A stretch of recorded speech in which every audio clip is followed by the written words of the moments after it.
DElEd सत्र 2020-21 में admission को लेकर के शासन स्तर पर फिर से मंथन होना शुरू हो चुका है। इस वीडियो में हम जानेंगे कि एडमिशन को लेकर के सरकार की क्या कुछ रणनीतियां हैं। साथ ही अगर आप डीएलएड में एडमिशन लेने के इच्छुक हैं तो यह वीडियो आपके लिए बेहद महत्वपूर्ण हो सकती है। नमस्कार दोस्तों, मेरा नाम है नीरज और आप देख रहे हैं करियर बिट यूट्यूब चैनल। अगर आप इस चैनल पहली बार विजिट कर रहे हैं तो इसको सब्सक्राइब करते हुए बेल आइकन को प्रेस करना ना भूलें। जैसा कि पिछली वीडियो में मैंने आप सभी को सूचित किया था कि एडमिशन की प्रक्रिया शुरू करने वाली संस्था यानी कि पीएनपी परीक्षा नियामक प्राधिकारी कार्यालय द्वारा शासन को सत्र 2021-22 में एडमिशन के लिए प्रस्ताव भेजा गया था, क्योंकि अब अगर डीएलएड 2020-21 सत्र में एडमिशन लिया गया तो काफ़ी लेट हो जाएगा और माननीय सुप्रीम कोर्ट ने एक फैसले में कहा था कि डीएलएड की कक्षाएं 1 जुलाई से स्टार्ट करना अनिवार्य होगा। इसके बाद आप देखेंगे सत्र डीएलएड 2016 का जो बैच था उस सत्र को शून्य कर दिया गया था। बीटीसी 2015 बैच के बाद सीधे डीएलएड 2017 बैच में एडमिशन हुआ था। तो इन सब को देखते हुए डीएलएड 2020-21 सत्र को शून्य करने पर ही ज़्यादा सहमति बन रही थी शासन स्तर पर या फिर परीक्षा लेने वाली संस्था यानी एडमिशन लेने वाली संस्था पीएनपी के द्वारा।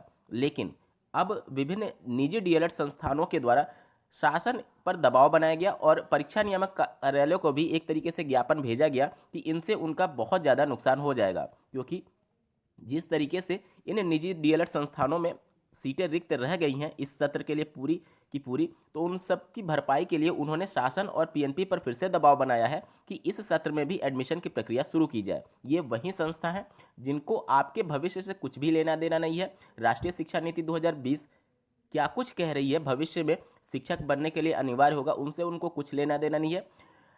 अभी डीएलएड 2018 बैच के लिए जो बैक प्रमोट मुद्दा चल रहा था उसमें निश्चित तौर पर शासन और पीएनपी की तानाशाही चली, उस पर इन निजी डीएलएड संस्थानों की पूरी चुप्पी बनी रही। लेकिन जब पैसे की बात आ रही है तो यही निजी डीएलएड संस्थान एडमिशन के लिए सबसे ऊपर अपनी मांगों को बुलंद कर रहे हैं। आपको तय करना होगा कि सरकार की गलत नीतियों, निजी डीएलएड संस्थानों की तानाशाही और पीएनपी की गलत नीतियों के बाद क्या आप डीएलएड में एडमिशन लेना चाहेंगे, क्योंकि उत्तर प्रदेश में डीएलएड और बीएड दोनों कोर्स को समकक्ष माना जा रहा है। अगर आप बीएड करते हैं तो कक्षा 1 से 12 तक के शिक्षक बन पाएंगे, अगर डीएलएड करते हैं तो कक्षा 1 से 5 तक के शिक्षक बन पाएंगे।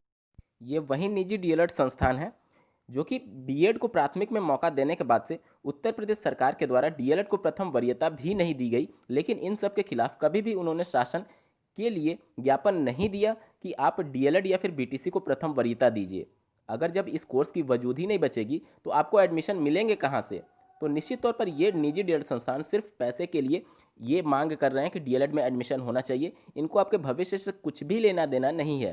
तो जो भी एडमिशन लेना चाहते हैं वो सोच समझ कर ही लीजिएगा, वरना एक बार विचार जरूर कर लीजिएगा कि आपके लिए बीएड बेहतर है या फिर डीएलएड बेहतर है।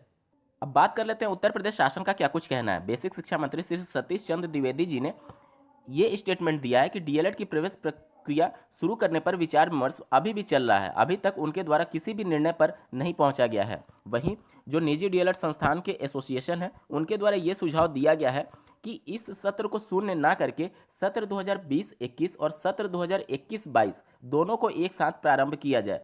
निश्चित तौर पर सरकार को डीएलएड कोर्स अब बंद कर देना चाहिए, लेकिन अगर आप इस कोर्स के वजूद को बचाना चाहते हैं तो कम से कम आपको डीएलएड को प्रथम वरीयता प्राथमिक में जरूर देना होगा। उसके बाद ही बच्चे इसमें इंटरेस्ट लेंगे और आपकी सीटें भर पाएंगी। नहीं तो आप भले ही नया सत्र शुरू कर लीजिए, जो छात्र जागरूक हैं अपने भविष्य को लेकर के निश्चित तौर पर डीएलएड में एडमिशन लेना नहीं चाहेंगे तो इस बार भी सीटें रिक्त रह सकती हैं।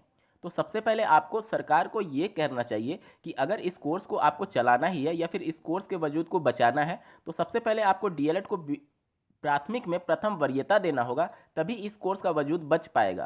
दोस्तों, आप लोग का क्या कुछ कहना है कमेंट्स के माध्यम से बता सकते हैं और इस वीडियो को देखने के लिए आपका बहुत बहुत धन्यवाद। भगवान करे आपका दिन शुभ।